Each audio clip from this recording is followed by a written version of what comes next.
I'm the Juggernaut, bitch! We are the future, Charles, not them. I'm kidding. We're the X-Men, dated metaphor for racism in the 60s. What's a Magneto? A very powerful mutant.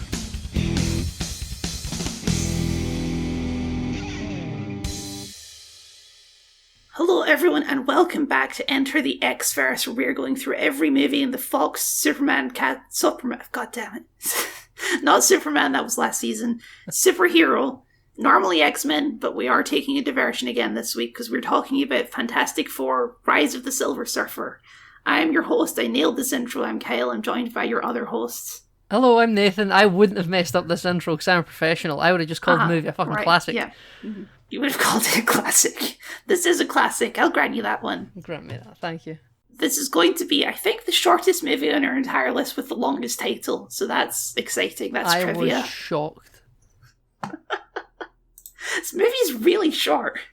Which is kind of weird because I think you get to the halfway point of the movie and the film really slows down. Yeah. This movie's paced quite strangely. But yeah, this movie... feature length is like an hour and a half, right? And this movie's an hour and 35. It's barely feature length. Yeah, this is like a Sherlock bumper special. Episodes of Sherlock featuring Benedict Cumberbatch are an hour and a half long. Are there episodes that don't feature Benedict Cumberbatch? Well, there are other adaptations of Sherlock Holmes out there. I just wanted to be clear that we're speaking of Benedict Cumberbatch version. I'm not talking about Elementary. Yeah, good old BBC television. They release 3 high-quality episodes every 6 years. Yeah, and disappear. Exactly. This is one of those high-quality television events. Uh-huh. So, Kyle, how did you come to Fantastic Four, The Rise of the Silver Surfer? Well, this has been my answer for the past few episodes, but this was in the childhood rotation. Not as much as the first one, I don't think, but it definitely was in there as well. I definitely remember certain parts of this movie and don't remember other parts. But yes, this was a childhood one. Probably the last one on our list it will be, because after that was the start of the MCU where I switched to that instead. It all becomes too modern. Yeah, I agree. This was also part of the childhood rotation. I actually saw it. You might have been there, actually, with a mutual friend of ours' birthday party. We went to see it in the cinema, I think. If I did, I have no memory of it. It's fine, that's okay, people blank things out. And I remember their father was a big fan of the comic books, and this will sound quite shocking, but this was maybe one of the first moments in my life where I became aware that, these things are based on a source material. Which you might, right, yeah. Because I remember he was telling me, he was like, so in the comics, this is what happens to the Silver Surfer. Yeah, and just for clarity, we would be 9 at the time this came out. So 2007, yeah, depending on what side of September we're on, yeah, and then 8 or 9. Yeah, so very young. And I was like, oh, that's really cool, that there's more to this story. I thought at my young age, he was talking about another film that he had seen that I hadn't. I thought oh, he's already seen the next one? That's so cool. Which, of course, isn't true. Really, this film seared itself into my memory quite a bit. Maybe because I'd seen it in the cinema. I don't think I saw the first one in the cinema. Or maybe I did, but I certainly remember seeing this in the cinema. And I just really... it feels like a comic book movie, you know? I think in some of the truest sense of the words. That's all well and good, Nathan, but what did you think of the movie? Oh, it's you know what? I think that it's got the same heart as the first one, but I also think that it gets to the halfway mark and the film just kind of falls apart. Maybe just beyond the halfway point. Maybe it's everything with Doctor Doom is bad. This is a very nitpickable movie. Yeah, people seem to think this one is better than the first one. I think it at best they're roughly the same, and at worst this is worse than the first one. I don't really see how this one is significantly better than the first movie. I think this movie's a bit more entertaining. I think it's got more going on. I think it's more interesting than the first movie. I think this movie has a more solid, story to it, structurally, because we talked about how the first one, things just kind of happen. Yeah. This movie has a more clear beginning, middle, and end to it. But, I don't know. I found the jokes didn't land quite as well this time around. Well, really, I thought it was just as funny. It's a shorter movie, though. It's paced differently. It is a shorter movie. I found there's some annoying forced drama between the team, which I never like. Yeah, there's a lot of forced tension in this movie. I think that's all over my notes. Yeah, and really, Sue gets the short end of the stick in this movie for sure. Yeah. I mean, she dies, but that's not really what I meant. Well, yes. No, I know what you mean. She gets a big stick through her heart. That's what I'm saying by short end of the stick. Her plot is I'm getting married. Yeah, the movie forgets all other personality traits she might have had in the first movie, and she just becomes, I want to be married and have family. Yeah, Now, I think that if you are going to be making more of these and you're going to do the Fantastic Family, where they've got the kids that are superheroes as well, I think there's a story to tell there. I just don't know if in 2007 they had any intention on doing kid superheroes. I think there was plans to do more of these, but then X-Men was doing better, so they just focused on X-Men instead. Probably.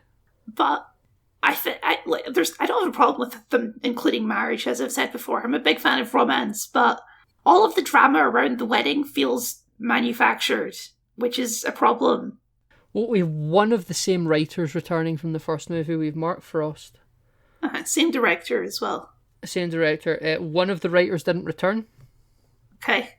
And I'm wondering if the writer that did return is the one that he had all the funnies, you know? He brought the funny. Right. Well, okay, the plot of this movie is the Silver Surfer shows up. Shocker. Dun, dun. I think the very opening of this film is pretty cool, where you see a planet getting blown up by Galactus. I think it is quite a strong... Not so much blown up, but like sucked dry. It's a cool visual. Yeah. Uh-huh. It almost looks like jaws and like fingers that you could see. Like it looks like he's reaching out to grab the planet, and then we get taken into credits. Controversially, Galactus in this is a big cloud. And I did make jokes about it in my notes, but honestly, I don't hate it. Yeah, listen. I think big man standing in space also kind of silly. You know, like, I mean, arguably much more silly. Arguably much more silly, and I think for the time, because like the only time they had the guts to try this was in Eternals. Recently, right? And that's still kind of unresolved. We don't really know how that's going to look when they go full into it. It was kind of shot, kind of strangely. Mm-hmm. You know, and that film, as we know, wasn't received the best. Yeah, so, because it's bad. Yeah, big cloud, very fine. Like, definitely very late noughties. This is in the same vein as like the Decepticons and the Michael Bay Transformers. I think it's identical to what they do with the villain in the Green Lantern movie, right? If I remember that film, it ends with a big cloud. I don't really remember that film. I think in that film they also fight a big cloud. Oh yes, yes, we're in that era. But you know, the Silver Surfer himself is a pretty weird visual. I love it. From superhero movies. I think he's cool. This is a Fortnite skin I use quite a lot. Uh-huh. And when he's crouching, he's a very pronounced derriere. Uh-huh. It's very nice. Very, very good figure. I'm a fan of the Silver Surfer physique. Yeah, it's Doug Jones, our favourite. Captain Saru from Star Trek Discovery seasons 1 through 5. Even though he's only captain sometimes, but whatever. He's only captain sometimes, yeah, and then he's an ambassador for a while. Yeah, it's Doug Jones it's not mocap, it's prosthetics. Yeah, he done the body. With CGI, I think. He's done the bodysuit stuff, yeah. Yeah, and then it's dubbed by Lawrence Fishburne. Which I wonder if they'd done this movie today, if they would have done that, or they would have just let Doug Jones be the voice. I think they would have CGI'd it and had Lawrence Fishburne do the voice. Potentially. Because I was watching it this time and like, why didn't they just let Doug Jones do the voice? Because I've seen Discovery, he's a perfectly fine actor.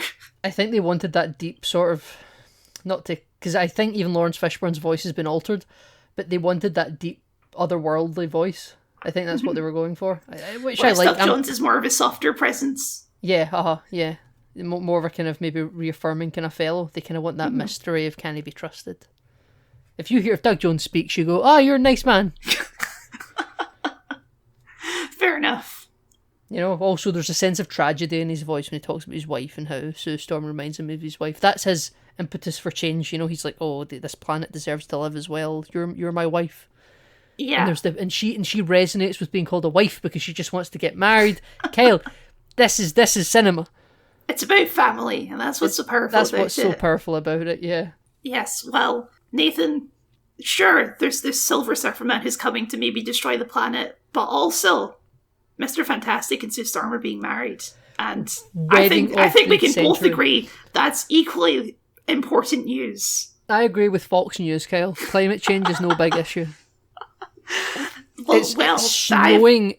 A lake in Japan froze over. Giza started to snow. Yep. This wedding is more important, Kyle. I agree. Nathan, is this commentary? I think it may be commentary on how people only care about, America's next top model kind of stuff. I don't think this is commentary on Fox News being hacked frauds, because this is a No, I mean, is this commentary on, climate change? It could be. It could be on how, the average person doesn't care. I think it's a bit cynical. I think, especially now, a lot of people care. 2007, like you say, we were 8 or 9. Difficult to say. We learned about it in school, though. We had courses on climate change. We learned about the ozone layer. We learned about the ozone layer. No one talks about the ozone layer anymore. The ozone layer's been fixed, apparently, because we changed our aerosol cans. I watched an interesting YouTube video on this. The reason you don't talk about the ozone layer is because we actually fixed the ozone layer. Mankind can move mountains, Kyle. We can fix things. But once they've been fixed, no one talks about them anymore. It's like how everyone says about the Y2K thing. Actually, it was a bunch of programmers that helped fix it, and then nothing happened because of that. Yeah. Yeah. Like, oh no, the world was about to end, but we stopped it, so it's fine. Maybe we're going to learn in 5 years that we prevented the 2012 Mayan apocalypse somehow, No, we did. I played Assassin's Creed 3, Kyle. It was Desmond. It was Desmond, yeah. Right. I played Assassin's Creed 3, Kyle. I know that we've done that, which is topical for your own YouTube channel right now, but not what we're here to talk about today. No, yes. We're here to talk about how the Fantastic Four fly coach. Well, no, so they weren't supposed to be flying coach. They're overbooked, but they have space in coach. Right, okay. That's what the air travel attendant at the airport comes to Reed and Sue and says, because he's like, oh, hello, Mr. Reed Richards, Mr. Fantastic, sir. We are overbooked, but we have room in our coach economy class cabin if you would rather fly that way. And then he turns around over his shoulder and he sees that Ben's picking up kids having a great time, and he's like, I guess we can make it work. So they weren't planning to fly coach. Okay, a couple nitpicks because me. Remember in the last movie when Ben sat on a chair and it broke? You think airplane chairs are that secure? Well, that was like a wooden bar stool that he sat on in the last one. Okay. I think airplane seats are very well secured because it's an airplane. Okay, fine. Is he going to get that belt around him though when there's turbulence? I think the belt wouldn't hold him if there was turbulence, to be honest, Kyle. I think if anything was big enough to move him, because the turbulence has got to be severe enough to get him to shift in the first place, because I actually think there's a good shot that nothing would. But if something was big enough to move him... Well, it's not so much him shifting, it's the plane shifting around him. Yeah. Well, he's just going to dent the fuselage and everyone's going to die, Yeah. I enjoyed that's what I mean. Some of this film still got some good bits where he comes out of the plane and is like, oh, that's my seat, and he's sitting in the middle between two people, and they're like, oh god. And he's like, sorry. I mean, funny bits, but also you guys understand the concept of swapping seats, right? Just have Sue and Mr. Fantastic sit next to him. Oh, Kyle, Kyle, people get anal about they paid for this seat, Kyle. But if they're sitting in the middle, then they're not with anyone. They're not with each other, right? So these are just two independent flyers. Oh yeah, but Kyle. See that lady? She wants her window seat. She booked the window seat. She wants to look at that window. See the guy in the aisle, Kyle? He wants that leg room. He wants to be able to Kyle, this is how it works. Right? I was in... So there's going to be a story coming up in this episode about how I was in London recently for AC/DC in Wembley, right? And I went in the London Eye, which is featured in this movie, which we'll talk about. But when I flew down, because I hate the climate, and when flying, the row behind me when I was coming home, there was like a family or something that were coming back on the flight. And there was a dude who had booked the window seat in the row behind me. And there was a child sitting in that seat by the time he had gotten there, because she wanted to sit next to her grandmother that was sitting in the middle seat. And she had a seat next to her mother, but she didn't want to sit next to her mother. She wanted to sit next to grandmother. And also sitting next to the grandmother meant she theoretically could have sat at the window. Yeah. this guy came along and was like, "Oh, I think you're in my seat." Like, speaking to the grandmother about the granddaughter. And she was like, "Oh, right, that's okay." And the little girl had to move, and the little girl was very upset. And I could hear the conversation before this gentleman had arrived about how they were like hyping up this little girl and be like, "You get to sit in the window." And she was like, "Yay!" Right. Only to be crushed by this man who has booked the window. He wants his window seat, Kyle. Now, later on, before we left off, the grandmother is, because the grandmother's perfectly fine with the child moving. She's like, "No, that's okay, we've booked that seat. This isn't a point of contention or drama." The man was a nice person and said, "No, if she wants the window, she can perfectly have it. I don't mind where I sit if that's like, if it's happier for you guys, and she was very happy with that, and everyone moved. But the point is, Kyle, people don't book those window seats for no reason. He told that kid to move, right? Yeah. He happened to be a nice person in the end. He didn't have to be a nice person in the end. Okay, No one wants the middle. Counterpoint though, if you have to sit next to a giant Walkman who's twice the size of a normal human, you might consider switching with the guy who can bend to any shape. But where's he sitting? Someone's got to sit with the rock. The thing. Well, that's what I'm Ben saying. Grimm. Reed can sit with him. Reed can squish into any seat.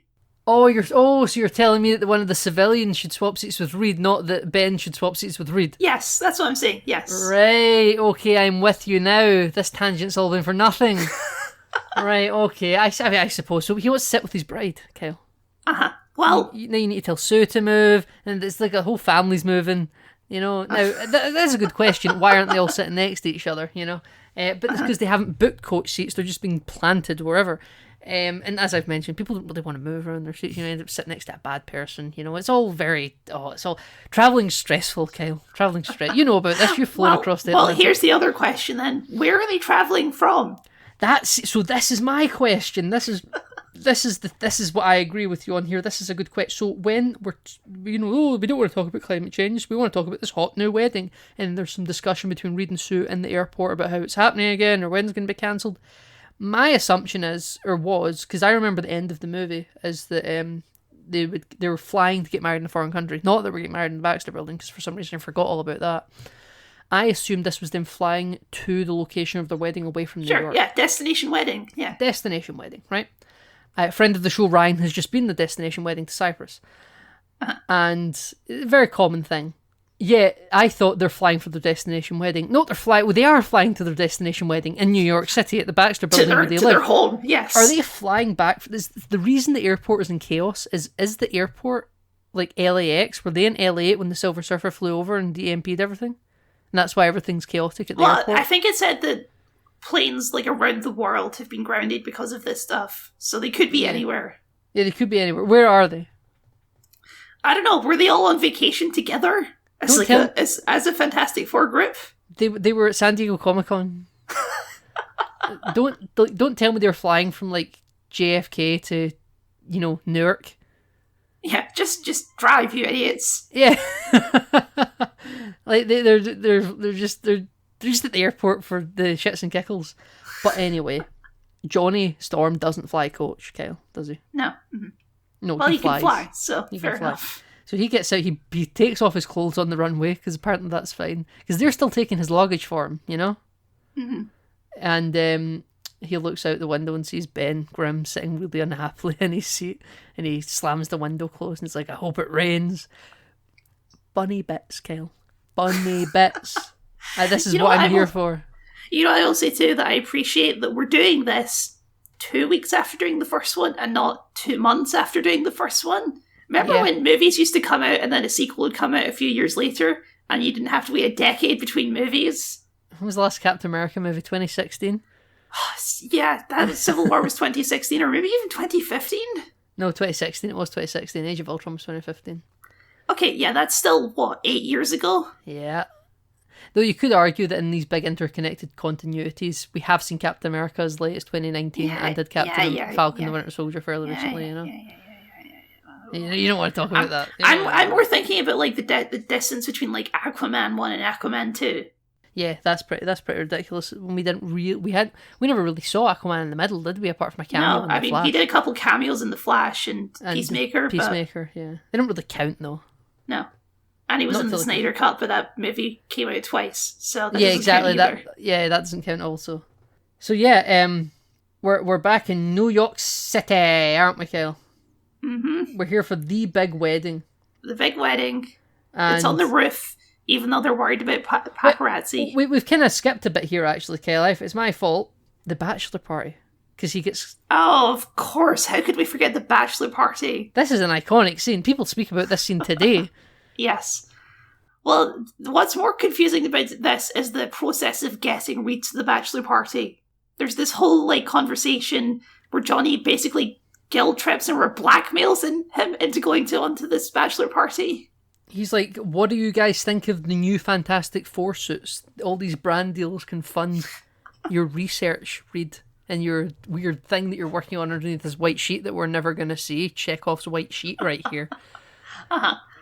And also, Captain Holt from Brooklyn Nine-Nine shows up. Well, he shows up at the bachelor party. And Right, yes. yeah, so... No, because Reed is independently investigating this climate thing, but Sue doesn't want him to do that because wedding. Yeah, she's like, cool off, we've got a wedding coming up. Does he have any jobs for this wedding? If it's my understanding for weddings, and this might be sexist, the man doesn't do much, unless instructed to. I would say in this particular relationship, it does seem like she's the one doing all the wedding planning. Yeah, which I think is, not that I've ever been married, but it feels relatable to the circumstances and people around me in life. Like, weddings are a thing that the female, which I know this is falling into gender roles and stereotypes, but, you know... It's 2007, we're allowed to do that. It's 2007, right? So, like, he's not got anything to do for this wedding. If this film introduced some drama about, oh, the wedding has been a little bit ruined because he never done this thing because he was prioritising building some research data for what's happening to the climate, okay, but no, she's just like, don't research it, we're getting married. Why can't he? What bothers me about this movie too is it totally forgets that Sue Storm is also a scientist. It just like completely ignores that entirely. Yeah, in the last movie, she seemed like she was smarter than Doom, and she was like Doom's science person. Yeah, Doom was just rich investor that was kinda smart. Now she's now she's wife.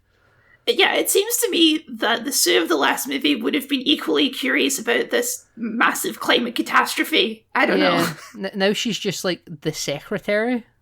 She's like the madam of the company. She's just like Fox. She's like Fox News. She doesn't care about this climate catastrophe. She just cares about this wedding. Yeah, yeah. She wants that paparazzi fueled wedding.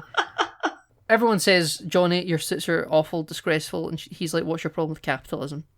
Because he's making money. He's doing what he did in the first movie. This is consistent character directing.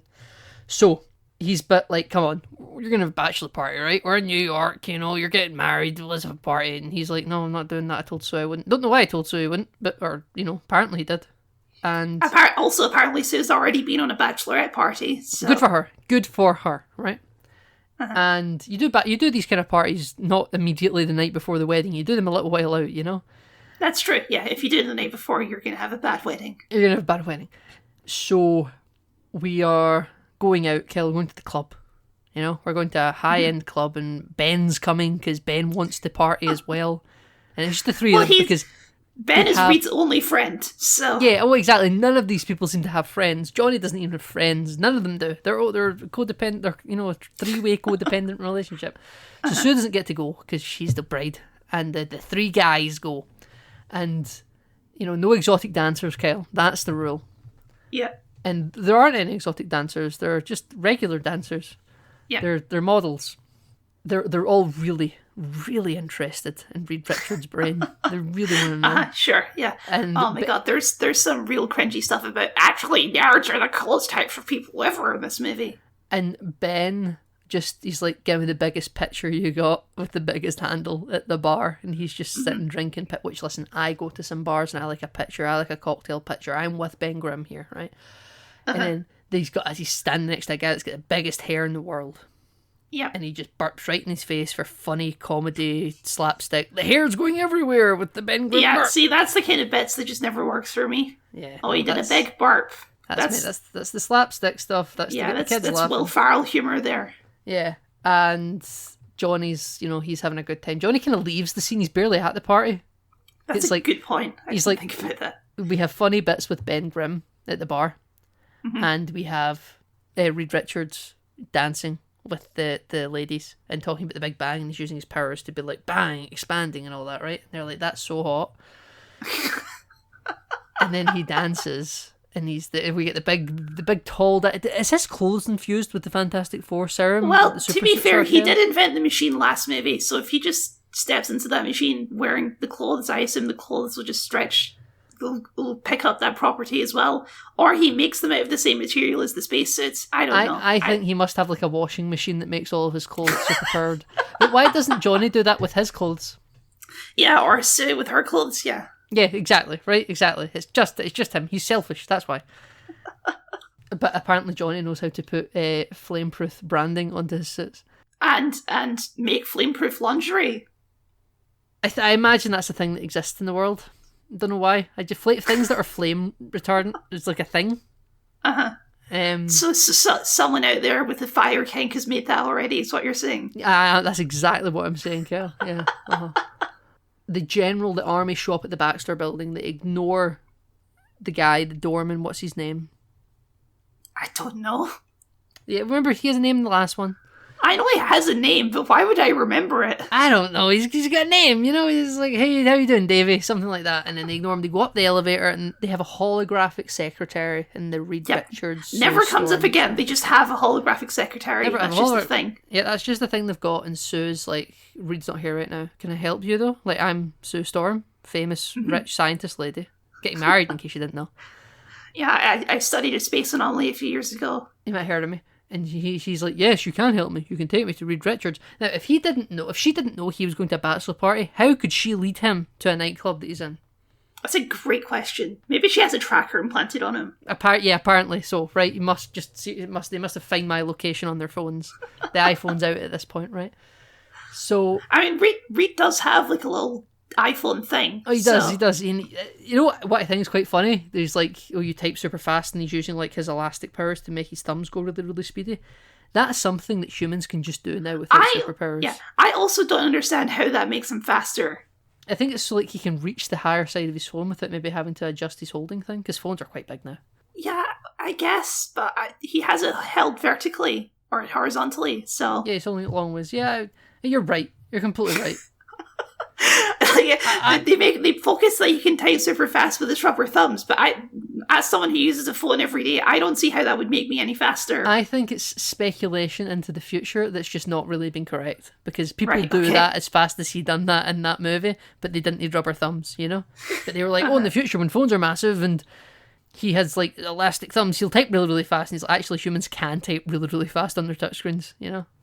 So they walk in, the general sees Reed dancing with exotic dancers, and he's got a big old smile on his face. He loves it. And I was like, why I kind of remembered in this movie that the general hates Reed, so I was like, why are you really happy about this? You know, this doesn't really make much sense.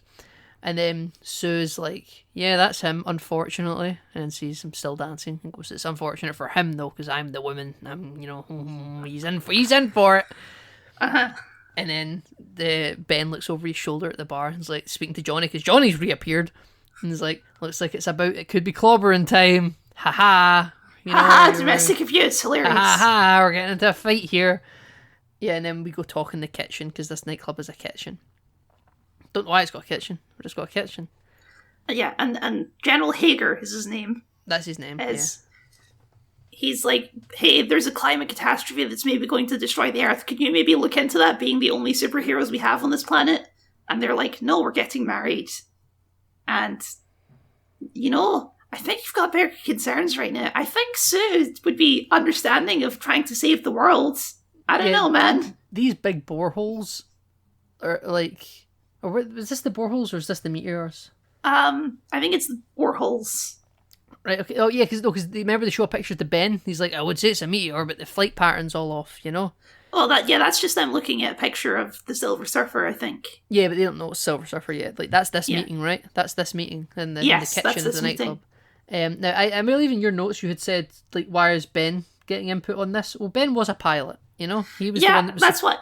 We had this question last movie, though, is what's Ben's... He was an astronaut, so I guess he knows stuff about meteors. I don't know. He knows things about flight patterns and how things look when they're going through the air. I think that's just the thing pilots know in general. Okay. Well, that's also a thing Johnny would know, because he was the head Von Doom flight pilot, you know? But Johnny has no input here. But, you know, give Ben something to do, because Ben... No, Johnny has the very important input of making moon eyes at the soldier lady. Yes, yeah, She gets her payoff later. If you say so. Well, I mean, it's not a payoff for her, but like the film insists on it, so. Yeah, so we're like, no, I can't build this radar for you to detect this thing that when it appears on our scopes, General, because I'm getting married. Yeah, except he just lies. Why on earth has your wedding been delayed 5 times if it isn't for things of equal importance to this? Because this seems like something that that you have to cancel That's the wedding true. for. Right? They never explain these 5 previous cancellations other just than we're vague, rich and famous. rich. Yeah. Now, this is the one that you would think, okay, cancelling makes sense. But no, we're not cancelling. We're doing it, and I'm not going to build it for you. And the General's annoyed and walks out. All this drama about Reed having a bachelor party, by the way, is resolved because him and Sue go for a walk, and she's like, I'm not mad that you had a bachelor party, you know? Good for you. And she's like, oh, I got pretty wild at mine, haha. Haha, and a really 80-yard line, because I rewinded that bit twice, and her lips didn't say that. But yeah, apparently it's no big deal. This is the thing, the film manufactures tension and doesn't pay it off, because it's fine, actually. Yes, because later on, she discovers that he's made this thing anyway, and she's like, I'm fine with that. You did the thing that I figured you should do. Then why tell the General you couldn't, when clearly you could build it because you build it up until the wedding? Like, he can build shit in record timing. Oh yeah, he has a massive satellite on the roof that he's built in, I think, like 3 days. That was before the wedding. And it's a big machine inside a glass room in the Baxter building, and parts of the Baxter building, because it's a film set where Sue clearly is walking past. She sees this stuff, you know? She brings invoices to Reed that says, hey, the city's trying to bill us for some squad cars that we apparently destroyed, which is a funny bit, right? Because it's like, hey, here's other superhero adventures and hijinks that we're getting into that we're just going to reference. But you're walking past the satellite when you're doing these things, you know? Why are you... Surely you saw him requisition the parts. Maybe it's just a satellite that they already had and he's made some modifications to it. Probably. That's probably it. Okay. We've resolved this plot hole. We've resolved it this time. So Ben comes to Reed and's like, you know, you're getting married in an hour, you know, and then like he's like on the sat link with the General on the phone being like, you know, I'm uploading it to my smartphone here so I can get notifications at the wedding. And Ben's in the background going like, here comes the bride, come on, we gotta go, we don't have time for this. But remember, don't tell Sue. And then Johnny shows up because she just says, don't tell Johnny. Johnny comes in in his big fucking branded Fantastic Four outfit and he's like, don't tell Johnny what. Now everyone knows except from Sue. We're really building up this tension here that will then be resolved by Sue later on being like, I'm fine with it, you know? So we're at the wedding, Kyle, aren't we? Here's all the guests pouring in. Yes, well, I just had a small note, which is Alicia, who I think is the name of Ben's girlfriend. Yes. Blind lady. Her and Sue apparently got very close between this and the last movie because now she's the maid of honor. When I was younger, I didn't even know Alicia was blind. It just skipped over my brain. She doesn't wear the glasses that blind people wear in movies, so how could you possibly know? Doesn't walk around with a big stick. Yeah, I know. I just, as a child, those are the things you're expected to know. So, yeah, no, maid of honor, and they have some scenes together. Yeah, I mean, listen, I find that in friendship groups, when people get together, you can kind of bond with people in this kind of situation. I'm not really surprised. Maid of honor, though, I mean, that's big. Yeah, I mean, where's her lifelong friends? Where's the people that were at her bachelorette party? Yeah, this is one of those movies where nothing exists outside of the Fantastic Four and their immediate interests. Yes, exactly. There are no... Like, because Johnny's going to walk Sue down the aisle, and to address the traditional thing of the father doing it, they have to drop the line into saying, Dad would be proud, right? That's you addressing the audience going, this is why Dad isn't doing it. Dad's dead, right? Where's Mum? Where's Ma Storm, Kyle? I was going to say this is a Disney film, but it's not yet. But yeah, there's no Mum. There's just no Ma Storm, right? The only reason we're addressing Dad is because it's Johnny walking her down the aisle, right? And we need to address where's Dad so that the people in the audience don't ask that question. Well, we're implying Dad's dead, right? But we're not going to address where's Ma? Where's Ma Storm? Where's the Richards family? Yep. Where's the Grimm family? Yeah. Yeah, there's nothing. There's no addressing any of this. There's a bunch of random strangers at the wedding. A bunch of celebrities, and there's a guest list, Kyle. And who's on that guest list? Well, who's not on that guest list, Nathan? Well, I'll tell you who's not on that guest list. Stan Lee. I love this cameo. This is my favourite Stan Lee cameo in any movie ever. I love it. I remember this getting a laugh at me at the time. I didn't even know who Stan Lee was. But it was just like, I'm Stan Lee. I should be on that list. I'm Stan Lee. Which is just really funny because it's very like, I created these people. I'm the I can come to their wedding. I made them. I'm the dad. I'm Dad. I'm Dad Fantastic Four. I'm all of their fathers, you know? Very funny. Like, I'm Stan Lee, you know? I'm Stan Lee. And they're like, get out of here, old man. Get out of here, you wacko. Hey, you crazy man. Like, good, funny bit. This gets a real big belly laugh from me. My favourite Stan cameo, right? So we got Stanley out the way, not getting into the wedding. And we got a that guy priest. Yeah, he is that guy. I don't know what I recognise him from. I just recognise him. Yeah, no, I recognise him from quite... He shows up in TV a lot. I think he shows up in The Big Bang Theory and the likes. Right, okay. I guess he's a friend of the family because he flies to Japan at the end of the movie to still officiate the wedding. Yeah, he does. Yeah, he's a real good priest. Well, I assume at that point he must be a friend, right? This must be a personal connection. Yeah, I think that he might have... He's some old college friend of Reed's, probably. He's a big nerd. Sure. Maybe he's just their local priest, you know? They're all very faithful Catholics who attend Mass every Sunday under this guy. Oh, he has a church in New York City, doesn't he, Kyle? Uh-huh. He talks to Daredevil on the weekends. He talks to Daredevil on the weekends, naturally, yes. Nightcrawler comes to him and talks to him, yeah. Uh-huh. So, things are going awry. We're trying to do our vows, Kyle, and Reed's phone's going haywire. Things are getting pretty serious here, and he's like, can we speed this up? And Sue's very offended. And he's like, yeah, but there's a good reason I done this. Tell her the good reason.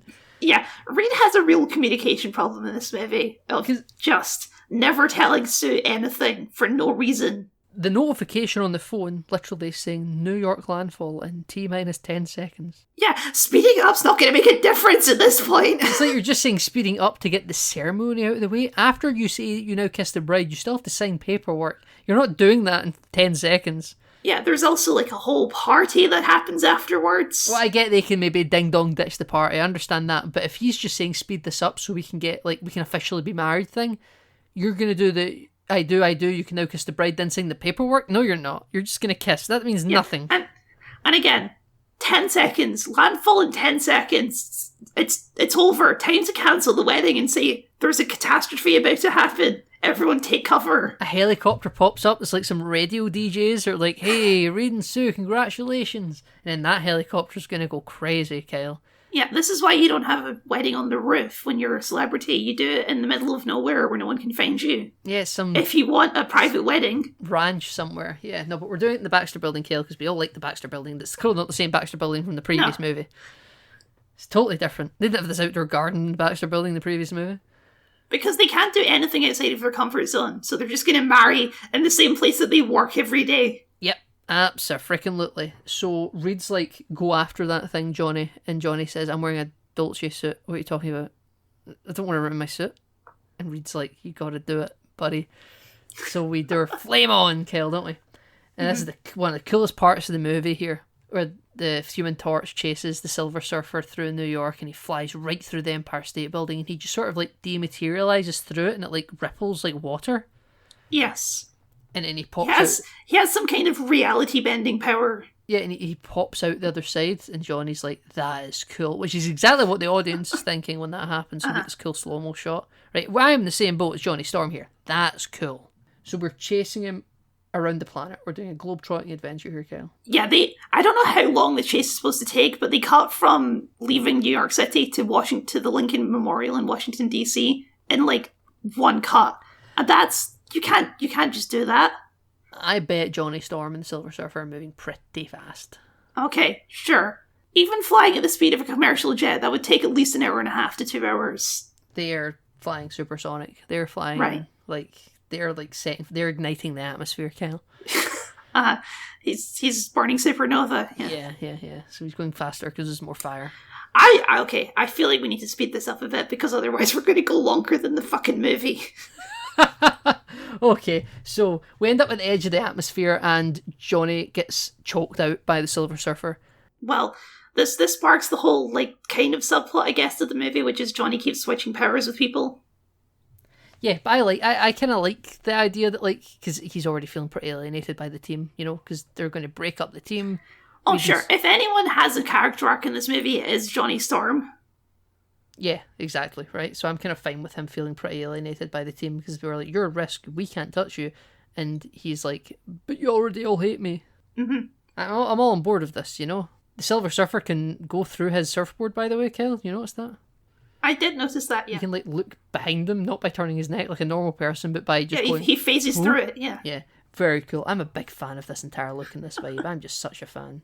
Yeah, you brought this up in your notes, actually, because we know that a Silver Surfer is going to be in the next Fantastic Four movie. Yes. And now it's the question of, are they going to do it somewhat practically like this movie, or is it all just going to be CGI? Yeah, well, we get to the bit later on where, like, he gets knocked off his board and he goes from, like, shiny silver to just stone chiseled muscle man. Sort of like dull metal, I guess. Yeah, I would have thought that he would have become Nordrand's, like, just human self because his alien species just look like humans. When he falls off I the guess in this universe, his alien species looks like strange metal men. Yeah, I suppose so. They're Cybermen. And they have Teletubby powers. And they have Teletubby powers, yeah. Very strange. Do we need to explain what the Teletubbies are? No, we do not need to explain what Teletubbies are. They're big fucking bears, Kyle, that live in the fucking fields. Are they bears? I don't know. They're weird monsters that live in the fields somewhere in England, presumably. Uh-huh. And they live in the hills. And they worship the baby sun. Yeah, they worship the baby sun. They have TVs in their they have television sets in their chest, Kyle, or their torso and their belly, and they can put some TV on or something or something. Weird fuck. Why did they show us this as kids? What the fuck are these things? What the hell? Well, to set us up for Fantastic Four: Rise of the Silver Surfer, Kyle, because of course, this is how we learn about exposition, Kyle, because. When we capture the Silver Surfer in the woods. By the way, Doctor Doom's back. This is what speeding up does, Kyle. Yeah, okay, yeah. Somehow the Silver Surfer flying past wakes up Doctor Doom. He flies over There's a bunch area. of stuff where the Silver Surfer just does stuff to inadvertently help Doctor Doom, and that just happens, and it's extremely convenient. Yeah, his powers or whatever the plot needed to be. Yeah, he shoots Doctor Doom with a magic death beam, and that somehow heals Doctor Doom. Because Doom has the money and health and finance to get in a helicopter and fly out to a borehole in the Arctic or something. Yeah.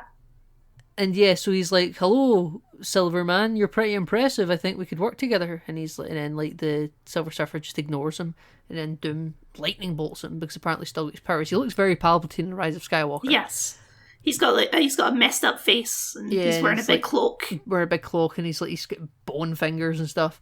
And then, because he's offended the Silver Surfer by, like, electrocuting him, because I think electric power it does do something to him, he, like, shockwaves him and blasts him through a pile of snow into a cave. And I thought, oh, you've actually taken away his powers. No, you've just completely healed him. Yeah. You've maybe removed his ability to have skin that's made out of the material of the shields of the space station. Maybe, because that was a plot. It could just be internal now. That's why he was turning metal though. His he had electric powers and his skin was becoming space station shielding. We get one scene of him being like in surgery, getting his bits taken off of him. It looks like the Joker in Batman '89. Well, I think they're just removing the mask. His Latvian humanitarian mask. Yes, his Latvian humanitarian mask, of course. Yeah, so. Yeah, he's now just normal man, and he's like, oh, I have this footage, I'll go to the army, and they won't arrest me, they'll say, hey, join our team. Yeah, well, see, Hager really, really hates Reed Richards now for no reason. Because they went to London, and Johnny freaked out. Yeah, well, yeah, even though they saved everyone on the wheel, you know. Very nice shot of the River Thames completely drained in record timing. Yeah, it's very nice and not full of garbage, which is not accurate, let's be real. Also, I expected the Thames to look a little bit deeper than that as well. I don't know. What do I know about rivers, you know? Nathan, you've been there. You've been there recently. You're an expert in the field. I'm a field agent that knows the River Thames is very deep, you know? That's what I know. I also went in the Eye. The London Eye looks exactly the same. It hasn't been changed. Those wooden benches inside that wheel, the exact same as they are today. They've just added some ugly stickers to the lower third of each of the pods that say Visit London or whatever with a big fucking web URL on them. But yeah, I do like this action it's scene. a very though. good action scene because Sue has to walk backwards off over the river and use force fields to keep her feet up. I think this movie at least does cool stuff with Sue's powers, with force fields Yeah, they and lean stuff. more into the force fields in this in a way that I think the last one just leaned more into invisibility. Oh, we did forget, of course, because they're switching powers when they first learn this, but of course Jessica Alba's clothes get burned off. I mean, yeah, wow. they swap powers and everyone freaks out. Yeah, and she catches fire. And she asks, why does this always happen to me? And, we understand. We know Maybe why. we should ask the director. Yeah, the audience certainly know why. But they only do that once in this movie and it's very brief. Yeah, I suppose that's better than, was it at least 3 times she has naked hijinks in the first movie? The first movie. Ben's having great fun though with Johnny's power swapping. He's like, this'll be fun, touches him, turns Chris Evans into a big rock monster whose voice doesn't get any deeper and whose clothes don't rip. No, and he has his ears and he still has his hair for some reason. It's funny, Kel. It's a funny bit, that's why. It's not well thought out. Ben becomes human again because they wanted one scene where Michael Chiklis wasn't a big orange monster. And his clothes still rip and catch fire in a way that Chris Evans's clothes don't rip because he's becoming quadruple the size. That's true, you'd think he'd Hulk out of them. But no, he didn't. Maybe he just wears super stretchy material. He's all his shirts are made of latex. All of their clothes have all been Reed Richardsifized. All the clothes cannot be flame-proof or invisible-proof or the thing sized, but they can all be stretchy. I guess I can point this out too. When both Ben and Reed later get Johnny's powers, they immediately know how to use them perfectly. But Sue just freaks out and doesn't know what to do. Because she's flying. I don't think the rest of them ever have to fly. Reed does. He melts the wheel. Yeah, when he melts the London Eyes thing back into its like cradle. Yeah. So that's just a thing I wanted to point out. No, yeah, that's fair. That's fair enough. That's fair enough. It's because she's a woman who's hysterical, Kyle. It's 2007. Yeah. She's definitely not a scientist who can think about things logically. No, that was in the or last anything. film, Kyle. You're getting this confused with the first Fantastic Four movie. I did want to point out, so in the scene where they go to capture the Silver Surfer, they set up tachyon poles, a tachyon blast or something. It's very Star Trek. Like a field at different points to create. It's like when they try to capture cloaked Romulan convoys in the Next Generation, Kyle, and they need to set up this big array of ships in a certain grid pattern. Yeah. Mm-hmm. But there is a scene that made me cringe out of my brain, which is it's between Captain Hager's makes a football analogy, an American football analogy about how he's the quarterback. Yeah. And then Reed Richards has the most cringy, like, oh, actually, I'm super genius and my girlfriend is really hot, so now you should have to tell me what to do. And it's just the most lame shit you've ever seen in your life. I quite like that. See, I thought he was like he's finally standing up for himself, you know, because he's usually just quite subdued. No, you can't brag about being a nerd who studied in the library and look cool, I'm sorry. I mean, it's paid off for him. He's like, look at me now. I am now you need my help here. What are you doing being like so condescending and hateful to me? I don't need to do anything you don't want me to do. Like, he's trying to make the general feel small in this moment. It just doesn't seem like a thing that would work in real life. It's the nerd ideal version of what would happen in that scenario, when in reality Hager would probably just punch him in the face and laugh. It's quite ideal. I don't think the general will punch him in the face and laugh. But because I think it does prove a point. It's like, why are you being an ass? Look, I need nothing from you right now, and you need everything from me. Well, this comes to the other problem, which is Hager's character just makes no sense. Yeah, why have you brought Doom onto the team? team? More than Reed Richards for some reason. Why is Doom somehow the intellectual equal of Reed now? Clearly not. The only thing Reed builds these tachyon pulses all by himself, and Doom builds a remote for the surfer board in secret, and no one asks about it. Yeah, I mean, Sue walks in on and doesn't push it any further when he's clearly up to no good. Yeah, well, we've caught the surfer now, Kyle. By the way, the surfer can go through Sue's force fields because he's really cool. I remember thinking this was badass, by the way, when I was younger. Okay. This was the fact that the only thing that can go through Sue's force fields, and it's him. That's pretty neat. I don't know. I didn't even register because he can go through everything, so it didn't even faze me at all, to be honest. Oh, see, because I was like, oh, of course he can. I was like, but these are force fields, Kyle. These are force fields, Kyle. And no, apparently he can go through them. There's a funny bit where she crushes Reed in the force fields, and he gets all squishy faced. Very funny. So we've caught the surfer now, Kyle, and suddenly the Fantastic Four are now the prisoners, and Doom is fine. Yeah, this is beyond the point of the movie just kind of goes off the rails. Yeah, I think the film starts to wobble when they introduce Doom to be a team member, and then I think after they capture the surfer when they leave the woods, that's where the film really goes off the rails. We get one good bit in the woods though, where Ben meets a big grizzly bear, and he's like, "How you doing there, Smokey? Oh, look at you, boo boo," and then the bear growls at him, and then Ben's like, "Oh, I'll just shout back at you because I'm a rock monster," and the bear ran away. And he's like, "Yeah, get lost, Yogi," or something. That's a good bit. I think this is consistent with the first movie. Lots of funny little moments. But yeah, so we've captured the Fantastic Four and the Silver Surfer somehow, and this is where the movie is just lost to me. They're like, you can look at the surfboard, Doctor Doom, but only in the presence of me, Captain Holt. And they're like, okay, that's fine, but because, again, for some reason, I trust you, a known criminal who tries to murder everyone, more than the Fantastic Four, who've done nothing but help me this entire time. And then, oh, look, you have a tachyon pulse controller that brings the board to you, okay. And then he uses his electric powers that he's apparently still got. Because at this point in the movie, we know he's still got them, but no one's thought to question if he still has these powers. No one even questions how he's still alive. They're all just like, oh yeah, he is. And he's like, Sue yeah, does. I am. Sue questions, how did he do it? How did he come back? Sue. Yeah, and then he doesn't answer. He doesn't answer. So, Holt's now dead. He's been blasted. Oh, actually, no, he gets knocked out. And then... No, he gets turned into, like, rocks. No, at first he just gets blasted and knocked out. Okay. Then... Oh, yeah, Doom, and then when he gets the reality warping powers of the board... Then Doom puts on his Latvian humanitarian accomplishment mask. Which he brought along. I guess he was hiding that in a suitcase somewhere. I don't know. And his big cloak robe from when he was Palpatine. And he has this metal uniform of feet and hands that he didn't have in the first one, because I think in the first movie that was just part of him. It wasn't gloves. Yeah, no, he's got like a full costume going on. Whereas in the first one, they were just him. There was his body. And now it's like big gloves and big boots he's got on, and he has a flair for the theatrics. Yeah, he steps on the surfboard, and now he's just like the Silver Surfer with a cloak. And then he channels the power of the board to atomize. And his goal is? In the first film, it was revenge on the Fantastic Four and the people who wronged him and made him poor. Right. If that was his goal, he would fly into the room and murder them right now, because he can do that. But now it's to fly into the storm and just hover around, I guess, and wait for Galactus, because Galactus is on his way.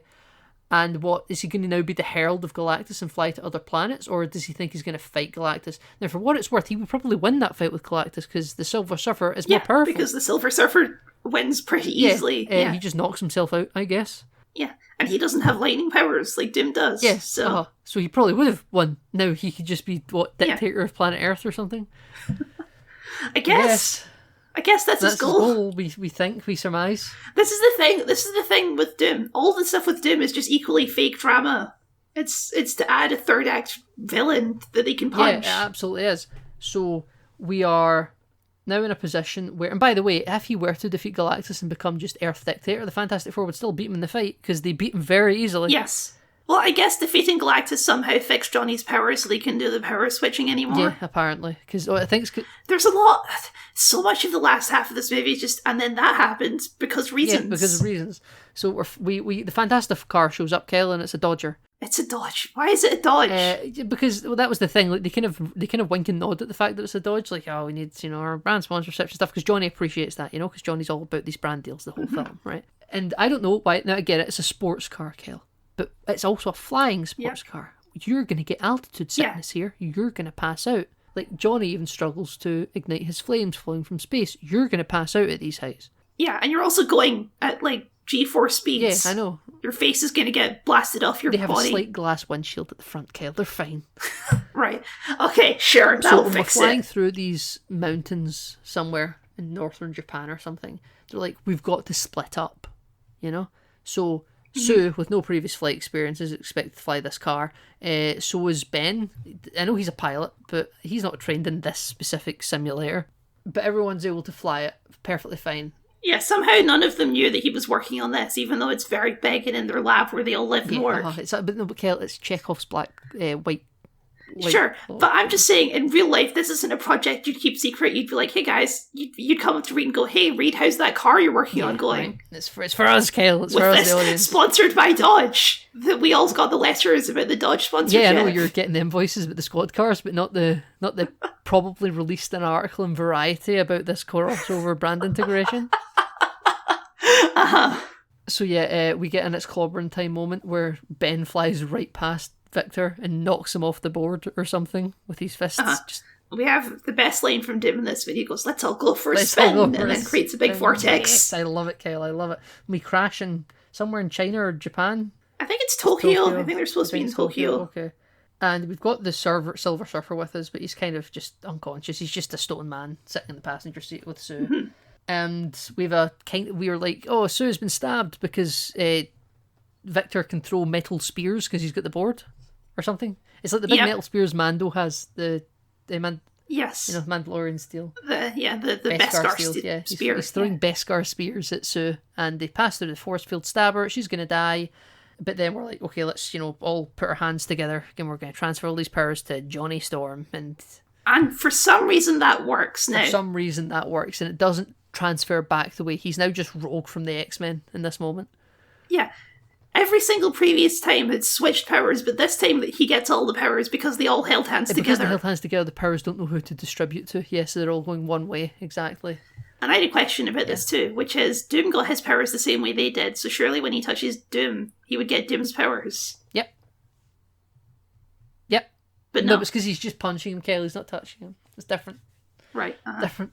Yeah. The atoms repel. Also, now that he has all the powers, he isn't permanently a rock monster. He can control the rock transformation. Control the rock transformation to just be in his hands, and he's also constantly having the aura of being on fire, whilst you can still very clearly see it's just a fire outline he's got in his hands, but the rest of his body isn't on fire. He can go invisible whilst being on fire. He can stretch whilst being on fire. Yeah, he never really uses the force fields, does he?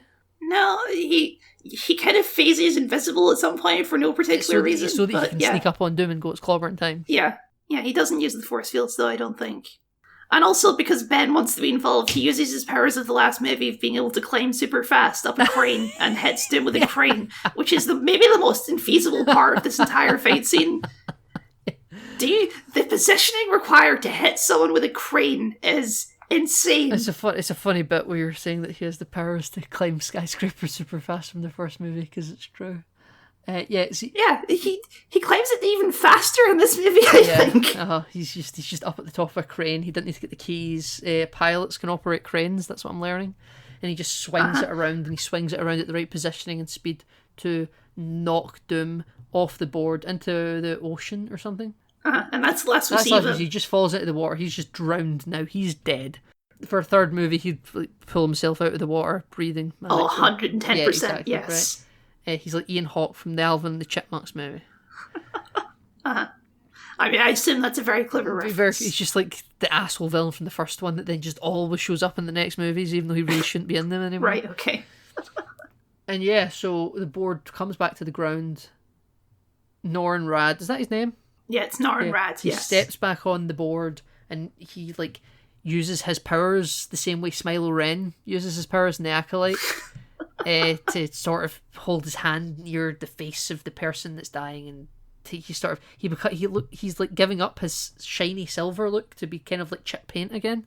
Yeah, he gives up some of his life force or something. I don't know. That's what you're supposed to infer, but then why is it making him less shiny, like to say that he's weakened? But the don't know. shininess comes from the board. Is he weakening the board or weakening himself? Because all I'm seeing is his true self under the board, Everything about Sue's fake out death is... I don't feel anything because there's no way she's going to die in this movie because I've seen a movie before. When I was a kid, I think I So- thought she'd been about to die. Sure, when you were 9. But I know we've seen this movie before, but there's just nothing about this movie. There's no thematic reason for her to die. There's no narrative reason for her to Raise die. the stakes. Raise the stakes. It's fake drama. Yeah, this whole movie is just fake drama, Kel, as we've discussed. Yeah. Everything's a little bit of tension, then it's all resolved and it's fine. Yeah, because then the Silver Surfer flies up to destroy Galactus and effortlessly does so. Effortlessly does so. Yeah, I think for a second you kind of see the Galactus comic book face in the storm. Yeah, there's a part where he's on the shadow of, I think it's Jupiter, and you can kind of see in the shadow it makes the Galactus kind of big, weird horn helmet I'm pretty sure in thing. the flames at the centre of the cloud, you also kind of see it briefly, like it's appearing out from it, but it's like for a second. It's not long. It's not lingered on. Sure, and there's a line where Reed Richards is like, oh, it's too late, but then it wasn't too late and it was fine. Yeah, I know, he's like, it's too late, we ran out of time. What do you mean you ran out of time? You're not doing anything. It's all down to him. This is still happening, you know? I like that Johnny flies up behind him and is like, it looks like you need some help here, and he speeds him up, and the surfer kind of smirks, he smiles. He gives him a little Yeah, push. but Yeah. Why is it when he touches the board, he doesn't get Silver Surfer powers, Kel? I don't know. I don't know. But yeah, so when we get to the heart of the cloud, by the way, Norrin Radd is fine again. He's completely silver. The Silver Surfer is silver completely once more. There's no drained life force. The CG model is perfect. And he just sort of like crouches down on the board onto Semi, like onto his knee, and summons the power of the Traveler from Destiny in his chest. He lets the light in. Yeah, Bill Nye starts speaking. And the light just expands and expands and expands, and he explodes of light paracausal energy. It's very Destiny, I will confess. Mm-hmm. And the cloud disperses, and Galactus is no more. Why couldn't he have done this back when Galactus... At any moment? I It's don't 'cause know. He was scared that... Because his planet is kept safe because he's being a herald for Galactus. Galactus won't munch his planet. Yeah. So he was like scared for his wife and thought that no other planet was worth it. He was just happy to do this bidding. And then he meets Sue Storm and is like, oh, there are other people out here that are worth keeping alive as well. Where did he get the surfboard? I think Galactus gave him it. Okay, Galactus gave him the power to destroy him and never thought that would turn bad on Galactus. Maybe Galactus is just a dummy. He's a big cloud. He's a big dummy. So how did Galactus make the surfboard then, if he's just a I big think cloud? he wasn't always a cloud, Kyle. As he grew in strength and greed, he sort of transcended corporeal body. This is your headcanon, is it? Is that he evolved into a big He evil evolved cloud? into, but this is like the final form. Okay. You know, Fortnite had a cross-in with Galactus, right? And the Avengers okay. come to the Fortnite Island. And like Tony Stark and like the Hulk and everyone's in the battle pass, right? And Galactus is slowly getting closer to the Fortnite planet, right? And as you get closer to the end of the season, 'cause it's all about live events, he's getting bigger and bigger and bigger. And in the final event, you're on like a shield helicarrier run by Nick Fury. And he is so big that the entire sky above you, in front of you, is just Galactus's like body and being. He is the sky. Galactus is the sky. And you fight him on the planet, and you're getting onto like Fortnite battle buses flying around. AC/DC's playing, Kyle. They have an AC/DC crossover. It's really cool. Okay, of course they And did. like Yeah. Wolverine's riding the side of the battle bus, and there's no Fantastic Four, by the way. Yeah. But it's a really cool fight with Galactus. Much better than this. Yeah, but have you considered the Silver Surfer flying up and exploding in light like Destiny? The fact that looks like Destiny is why I like it. It's the only reason. But then they get married, and now Sue is on the We're getting team married- to speed we're up the getting married- wedding now, because I guess she's had We'll an get arc. married in Japan, Kyle. And who are all these people? I mean, for some reason, Soldier Lady is Soldier there. Lady, who has had her like come to, because there's been some back and forth through the movie with Johnny, where Johnny's like, "Why don't you like me?" And she's like, "I read your file. I know why I don't like you." And then when the general's dead, she's got their gun to the Fantastic Four, and it's like, "Where are you going? You can't leave." And none of them think to say, "Hey, Doom killed the general." They're just like, "Listen, you need to trust us," you know. And then she's like, "Okay, I'll come to your wedding." Why? And they flew out the same priest. Alicia's there as well. She it flew makes out. sense that Alicia's there. The general, the lady who I presume she got promotion to general. Why not? Give her the role. She's there. She's Johnny's date, kind of maybe. I don't know what made her finally give in, but you know, peer pressure is a hell of a thing. And just before there's like a thing happening in Italy. Venice is sinking into the Mediterranean or something like that. I can't remember what it said. Yeah, this is more climate change Or commentary for yeah, sure. there must be another hole that was unseen. And they've got to fly away in the Fantastic car. And before they fly away, they've got to throw the bouquet, Cal. And the general lady, she's going to catch it. And Ben's like, "Heads up, Johnny, she's going to catch that thing. Because we don't want him getting tied down, because he's the cool bachelor. He's Johnny Storm." Yeah, because this is a weird marriage thing where whoever catches the thing gets married next. Old This is tradition. it's an old tradition thing. I don't know. Like what? Instead of just going, "Aha, you caught it, good for you, I'm going to save the world." No, he burns the bouquet. And she looks at him with like anger, being like, "Johnny, which is like we're supposed to go, This oh, is- Johnny Storm, you cad, you rogue. The whole point of the movie was him trying to get through to her, and now what? He's just going to abandon her? Yeah, it's such a weird resolution to this This is some arc. real Charlie Sheen shit. Isn't it? Yeah, and then they fly up and they make the Fantastic Four logo. Yep. Did they have their Fantastic Four outfits under their wedding gear? Probably. I don't see how Sue could have, because she was wearing... Oh no, she was wearing like a big kimono this time, so she could have had it on underneath that, I guess. She could have. Also, I noticed this, and I don't remember if this was in the first... She's wearing blue contact lenses, really obvious blue contact lenses, which I did not notice in I the think first she's known movie. for like blonde hair, blue eyes in the comics, I think, so yeah. She is, but normally they don't bother changing eye color. You know, like Steve Rogers in the new movies, he's got green eyes because he does, even though in the comics he usually I has know in blue Game eyes. of Thrones they were going to give Emilia Clarke green contact lenses because Daenerys has green eyes, but then she just couldn't wear contact lenses, like she was having a horrible time with it, so she just never wore them in the end. I can understand the creative impulse to, if there's something in the source material that mentions eye colour, them just doing it, because people in It like... just doesn't seem that necessary for this character, that's No, all. like, I guess it's not, but as someone who wears contact lenses, I would say putting them in as just a creative highlight is no big deal, but I understand that some people really struggle with contact lenses, so they wouldn't do it. But, I mean, sure, why not? It's just another thing. I think I just have the issue of color correcting lenses always look weird to me, and you can always tell, because, I don't know, people's eye color matches their face mostly, usually. See, honestly, I never noticed. Just some of the shots in this movie, it just became really obvious to me that she's wearing contact I think lenses. maybe I thought at one scene her eyes kind of popped. But I don't mind that. I really don't mind. I thought maybe it's just a personal thing. It's just, didn't bother me. It's whatever. Anyway, Norrad is alive. Yeah. Post credits. It's Very actually- exciting. I think it's before the credits, actually. I think, no, they have like a couple credits and it cuts to him and then they have more Yeah, credits. because we get the Fantastic Four thing, and then we kind of flashed, like we kind of computer glitch to space or something. I thought. The glitch happens after a couple of the studio credits Right. have Okay. happened. Okay. It's like directed by Tim Story or something. Then computer Yeah, glitch. Right. Okay. And yeah, Norman Rad's still alive, or presumably it could very well have just been a dead body that we saw in space with the surfboard. No, his eyes Oh, open. his eyes open. Right. So- Okay. And then the board like flies towards him or something, and we never actually see him get on the board, but presumably he gets back on the board. And this is set up for the Silver Surfer spin-off movie, I assume. I assume, sure, why not? I love the Silver Surfer. I'm totally on board with that if we got more. I'd love the... Do you remember that scene where he's being tortured and the guy's like, oh, I can torture you as much as I want because you're not a human or exempt from human rights violations. I do remember that. I would have loved the third one of these, Kyle. I mean, sure, I would have watched it, I guess. Love's a strong phrase, I guess. But I would have very much enjoyed it. Like, Fan Four Stick is an unnecessary reboot in my mind. I would have been fine if... Because back at the time, there was no, like, whisper of Disney purchasing this property. I guess Chris Evans is Steve Rogers. That kind of puts a spanner in the works for it. That kind of is your impulse to reboot, because he's such a big part of the MCU very quickly that to make a third one of these in 2010, I guess it's before he was Captain America, but that would have all been in You would have been discussion. filming it, I think. Yeah. But, yeah. I guess it is what it is. If in Secret Wars Chris Evans done a Johnny Storm cameo, I would have been all for it. I know other people would be like, it's not Captain America.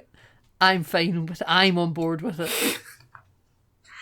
Yeah, I don't know. I think this movie's okay. I didn't like it as much as the first one. I like it. I think that the second half of it's awful. Not awful. Awful's too much. But I think that's what really falls apart. But no, I'm firmly on the... People say there are no good Fantastic Four movies. I think these two are good Fantastic Four movies. That's where I come down on it. Yeah. I'm fine with these. Okay. Fair enough, you know. Would you like to know what we're doing next week? What are we doing Nathan? next week, Kel? Well, next week we're going to do a classic for sure. We're going to be doing X-Men Origins Wolverine. Oh, great. Back in the X-Men, baby. Not even really the X-Men. We're back in Wolverine. Well, for some reason, half of the X-Men are in the movie anyway, if I remember correctly. Kind of. There's lots of mutants in it. I wouldn't say half the X-Men are in it. But yeah, So we can talk anyway, about that. That's going to be fun. Nathan, where can the people find you People online? can find me online as always at Nathan Tinney on all good social media outlets: Threads, Instagram, Blue Sky, Twitter, Mastodon. There you go. You can find me on YouTube sometimes as well if Kyle uploads an interesting video. Kyle, where can we find you online? Nathan, I always upload an interesting video that Kyle has got on YouTube where I do video essays and game critiques, and that's where you can find me on the internet and nowhere else. And obviously you can check out our entire backlog of videos where we've been through the entire Snyderverse, and now we're getting pretty deep into the X-verse We're at this right point, in the so right in the that's thick all of it. available. Right in the thick of it. And yes, thank you for listening, and we will see you next time for X-Men Origins Wolverine.